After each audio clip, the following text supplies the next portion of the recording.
Shell I compare thee to a summer's day, क्या मैं तुम्हारी तुलना गर्मियों के एक दिन से करूं? अब इस पोएम पे जाने से पहले एक एसेंशियल बात जो मैं आपको बता दूं, ठीक है, यदि हम इंग्लैंड में होते, वहां पर पैदा हुए होते, तो हमें ये पोएम जो है बहुत अच्छे से समझ में आ जाती। ठीक है, इसका मतलब ये नहीं कि नहीं आएगी, हम मान लेते भाई कि हम इंग्लैंड में पैदा हुए हैं। ठीक है, अब राजस्थान में जो बंदा पैदा हुआ है उसके लिए गर्मियों का मतलब क्या है? लू, आंधी, ये मतलब है। लेकिन इंग्लैंड में समर सीजन जो है उसका मतलब क्या है? बहुत ही खूब मौज मस्ती। क्यों? जिस तरह से हमारे यहां लगभग 8 महीने गर्मी पड़ती है, दूसरी तरफ इंग्लैंड में 8 महीने के लगभग सर्दियां पड़ती हैं। ठीक है, और उनके यहां गर्मियां पड़ती 3 महीने मैक्सिमम 3 महीने। तो गर्मियों के दिन जो हैं उनके लिए बहुत ही खूबसूरत और सुहावने दिन होते हैं। और ये समर वेकेशन जो है नालायकों ने, अंग्रेजों ने हमारे यहां चालू करा था। तो गर्मियां उनके लिए प्लीजेंट वेदर होता है, और हमारे यहां प्लीजेंट नहीं होता, मॉन्स्ट्रस वेदर होता है।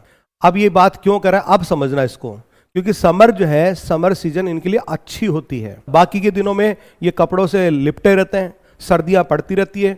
तो shall I compare thee to a summer's day, तो समर्स डे क्या है? इनके लिए एक बड़ी कीमती चीज है, बहुत अच्छे दिन है इनके लिए।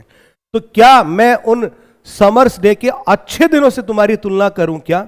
अर्थात कहना क्या चाह रहा है, ये एक रेटोरिक क्वेश्चन है।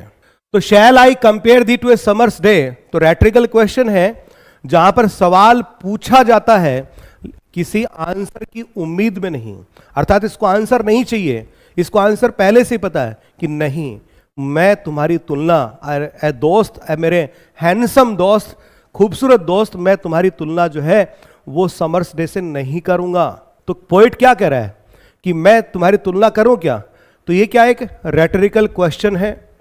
ठीक है, और इसका आंसर इसको नहीं चाहिए, क्योंकि इसका आंसर इसको खुद को पहले से ही पता है। क्लियर? और वो आंसर क्या है कि नहीं, मैं तुम्हारी तुलना नहीं करूंगा समर्स डे से। क्यों नहीं करूंगा? क्योंकि तुम समर्स डे से कहीं ज्यादा खूबसूरत हो। Thou art, thou means you होता है और आर्ट मीन्स आर होता है।